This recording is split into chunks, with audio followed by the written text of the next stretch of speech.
ಸುವರ್ಣ ನ್ಯೂಸ್ಗೆ ಮತ್ತೆ ಸ್ವಾಗತ. ರಾಜ್ಯ ಬಿಜೆಪಿ ವಲಯದಲ್ಲಿ ಇಷ್ಟೆಲ್ಲ ಗೊಂದಲಗಳು, ಇಷ್ಟೆಲ್ಲ ಬೆಳವಣಿಗೆಗಳು ನಡೀತಾ ಇದ್ರೂ ಕೂಡ ಈ ಹಿಂದೆ ಬಿಜೆಪಿಯಿಂದ ಅನರ್ಹಗೊಂಡಿದ್ದಂತಹ ಶಾಸಕರ ಪಾತ್ರ ಏನು ಕಂಡು ಬಂದಿರಲಿಲ್ಲ. ಆದರೆ ಇದೀಗ ಅವರು ಅಖಾಡಕ್ಕೆ ಧುಮುಕಿದ್ದಾರೆ. ಬಿಜೆಪಿಯಿಂದ ಅನರ್ಹಗೊಂಡಿದ್ದಂತಹ 10 ಶಾಸಕರು ವರಿಷ್ಠರನ್ನ ಭೇಟಿ ಮಾಡಿ ಮಾತುಕತೆ ನಡೆಸ್ತಾ ಇದ್ದಾರೆ.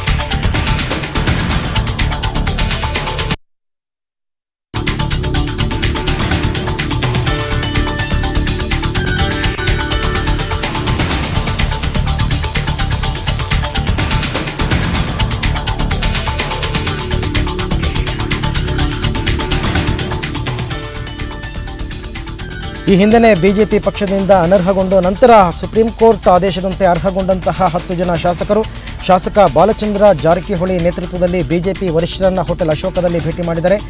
ರಾಜನಾಥ್ ಸಿಂಗ್ ಮತ್ತು ಅರುಣ್ ಜೇಟ್ಲಿ ಜೊತೆ ಚರ್ಚೆಯನ್ನು ನಡೆಸ್ತಾ ಇದ್ದಾರೆ. ಇವರ ಭೇಟಿಯ ಮಹತ್ವ ಏನು ಅಂತಕ್ಕಂಥದ್ದನ್ನು ತಿಳ್ಕೊಳ್ಳೋಣ ನಮ್ಮ ಪ್ರತಿನಿಧಿ ಅರವಿಂದ್ ಬಿರಾದಾರ್ ಅವರಿಂದ. ಅರವಿಂದ್, 10 ಜನ ಈ ಶಾಸಕರ ಭೇಟಿ ಎಷ್ಟು ಮಹತ್ವ ಪಡ್ಕೊಂಡಿದೆ ಇವಾಗ ಸದ್ಯದ ಪರಿಸ್ಥಿತಿಯಲ್ಲಿ? ಅರವಿಂದ್, ಏನಂದ್ರೆ ಈ 10 ಜನ ಏನು ಬಿಜೆಪಿಯ ಶಾಸಕರಿದ್ದಾರೆ, ಮೊದಲು ಬಿಜೆಪಿಯಲ್ಲಿ ಇದ್ದು ಅನರ್ಹಗೊಂಡು ಆನಂತರ ಸುಪ್ರೀಂ ಕೋರ್ಟ್ ಆದೇಶದ ಅನ್ವಯ ಅರ್ಹಗೊಂಡಿದ್ರು. ಇವರು ಕೂಡ ಅಂದ್ರೆ ಈ ಸದ್ಯದ ಮಟ್ಟಿಗೆ ಇದರಲ್ಲಿ ಕೆಲವರು ಸಚಿವರು ಇದ್ರು, ಮಾಜಿ ಸಚಿವರು ಇದ್ರು, ಬಿಜೆಪಿಯಲ್ಲೇನೆ ಸಚಿವ ಸ್ಥಾನವನ್ನು ಅನುಭವಿಸಿದ್ರು. ಹೀಗಾಗಿ ಮತ್ತೆ ಈಗ ಒಂದು ವೇಳೆ ಏನಾದ್ರೂ ಹೊಸ ಸರ್ಕಾರ ಬಂದ್ರೆ ಅಥವಾ ಹೊಸ ಮುಖ್ಯಮಂತ್ರಿ ಆದ್ರೆ ತಮ್ಮನ್ನು ಪರಿಗಣಿಸಿ ಅಂತ ಹೇಳೋದು ಆದ್ರೂ ಆಗಿರ್ಬೋದು, ಅಥವಾ ನಾವು ಕೂಡ ನಿನ್ನೆ ಏನು ಇವರು ಒಂದು ಹೋಟೆಲ್ ಅಲ್ಲಿ ಒಂದು ಕೂಡ ಈ 10 ಜನ ಅನರ್ಹ ಶಾಸಕರೇನಿದ್ರು, ಈ ಅರ್ಹ ಶಾಸಕರು ಜಾರಕಿಹೊಳಿ ನೇತೃತ್ವದಲ್ಲಿ ಈ 10 ಜನ ಶಾಸಕರು ಕೂಡ ನಿನ್ನೆ ಹೋಟೆಲ್ ಒಂದರಲ್ಲಿ ಗುಪ್ತ ಸಮಾಲೋಚನೆಯನ್ನ ನಡೆಸಿದ್ರು. ಸಮಾಲೋಚನೆಯಲ್ಲಿ ಒಂದು ತೀರ್ಮಾನವನ್ನು ಕೂಡ ಕೈಗೊಂಡಿದ್ರು. ಹೈಕಮಾಂಡ್ ನಿರ್ಧಾರಕ್ಕೆ ಸಿಎಂ ಅವರು ಸೇರಿದಂತೆ ಎಲ್ಲರೂ ಬದ್ಧರಾಗಿರ್ಲೇಬೇಕು, ಸಿಎಂ ಅವರು ರಾಜೀನಾಮೆ ಕೊಡಬೇಕು ಅಂತ ಕೂಡ ಇವರ ಒತ್ತಾಯ ಆಗಿತ್ತು. ಹೀಗಾಗಿ ಸಿಎಂ ಅವರು ರಾಜೀನಾಮೆ ಕೊಟ್ಟ ತಕ್ಷಣವೇ ಅಂದ್ರೆ ಈ ಕೊಡಕ್ಕೆ ಏನು ಕಾಲ ಸನ್ನಿಹಿತವಾಗಿದೆ, ಸಿಎಂ ಅವರು ಕೆಳಗೆ ಇಳಿತಾರೆ ಅಂತ ಏನ್ ಹೇಳಲಾಗುತ್ತೆ, ಈ ಮುಂಬರುವ ಸಿಎಂ ಯಾರಿರ್ತಾರೆ ಮತ್ತೆ ಯಾರಿಗೆ ನಾವು ಬೆಂಬಲ ಸೂಚಿಸ್ತೀವಿ ಅಂತೇಳಿ ಈ 10 ಜನ ಶಾಸಕರು ಕೂಡ ಸಮಾಲೋಚನೆಯನ್ನ ನಡೆಸ್ತಾ ಇದ್ದಾರೆ. ಅರುಣ್ ಜೇಟ್ಲಿ ಮತ್ತೆ ರಾಜನಾಥ್ ಸಿಂಗ್ ಅವ್ರ ಜೊತೆ ಮಾತುಕತೆಯನ್ನ ನಡೆಸ್ತಾ ಇದ್ದಾರೆ. ಈ ಮುಂಚೆನೆ ಈಶ್ವರಪ್ಪನವ್ರ ಜೊತೆ ಇದರಲ್ಲಿ ಒಬ್ಬ ಶಾಸಕರು ಕೂಡ ಬಂದು ಭೇಟಿಯಾಗಿ ಹೋಗಿದ್ರು. ಆ ನಂತರ ಈ ಉಳಿದ ಶಾಸಕರನ್ನ ಕರೆದುಕೊಂಡು ಬಂದಿದ್ದಾರೆ.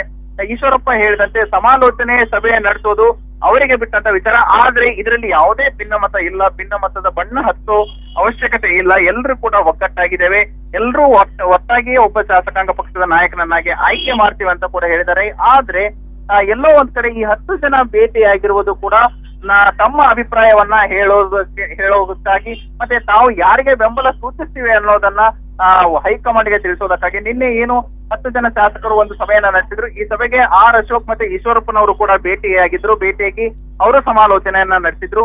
ಹೀಗಾಗಿ ಇವತ್ತು ಏನು ಈ ಹೈಕಮಾಂಡ್ ನ ಇಬ್ಬರು ನಾಯಕರಿದ್ದಾರೆ, ಇವರಿಬ್ಬರನ್ನು ಭೇಟಿಯಾಗೋಕೆ ಇವರಿಬ್ರು ಬಂದಿರೋದು ತುಂಬಾ ಕುತೂಹಲ ಕೇಳಿಸಿದೆ. ಅರವಿಂದ್, ಓಕೆ ಅರವಿಂದ್, ಇವಾಗಲೇ ನೀವು ಹೇಳಿದ ಪ್ರಕಾರ ಇವರು ಪಕ್ಷ ವಿರೋಧಿ ಚಟುವಟಿಕೆಯಿಂದಾಗಿ ಬಿಜೆಪಿ ಪಕ್ಷದಿಂದ ಅನರ್ಹಗೊಂಡಿದ್ರು, ಆಮೇಲೆ ಅರ್ಹರಾದರು, ಮತ್ತೆ ಯಡಿಯೂರಪ್ಪನವರ ಸರ್ಕಾರಕ್ಕೆ ಬೆಂಬಲ ಕೊಟ್ಟರು. ಹಾಗಿರುವಾಗ ಇವರು ನಾರ್ಮಲ್ ಆಗಿ ಬಿಜೆಪಿ ಶಾಸಕರ ಗುಂಪಿನಲ್ಲಿ ಕಾಣಿಸ್ಕೊಳ್ಬಹುದಾಗಿತ್ತು, ಈಶ್ವರಪ್ಪನವ್ರು ಕರೆದಿರತಕ್ಕಂಥ ಸಭೆಯಲ್ಲಿ ಇವರು ಪಾಲ್ಗೊಳ್ಳಬಹುದಾಗಿತ್ತು. ಅದನ್ನ ಬಿಟ್ಟು ಇವರು ಸಪರೇಟಾಗಿ 10 ಜನ ಹೋಗ್ಬಿಟ್ಟು ಬಿಜೆಪಿ ವರಿಷ್ಠರನ್ನ ಭೇಟಿ ಮಾಡ್ತಾ ಇರೋದು ಯಾತಕ್ಕೋಸ್ಕರ?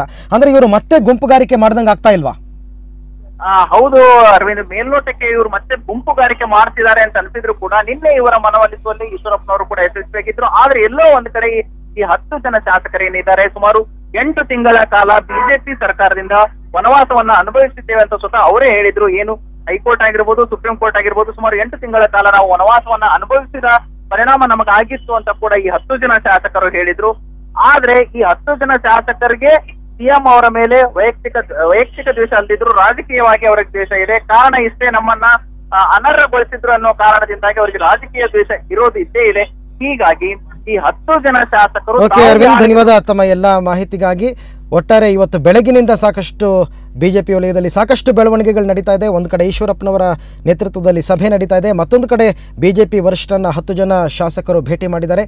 ಎಲ್ಲಿಗೆ ಬಂದು ನಿಲ್ಲುತ್ತೆ ಈ ಒಂದು ಕ್ಲೈಮ್ಯಾಕ್ಸ್ಗೆ ಅಂತ್ಯ ಯಾವಾಗ ಅಂತಕ್ಕಂಥದ್ದು ಸದ್ಯದ ಕುತೂಹಲಕರವಾದಂತಹ ಒಂದು ಪ್ರಶ್ನೆಯಾಗಿದೆ.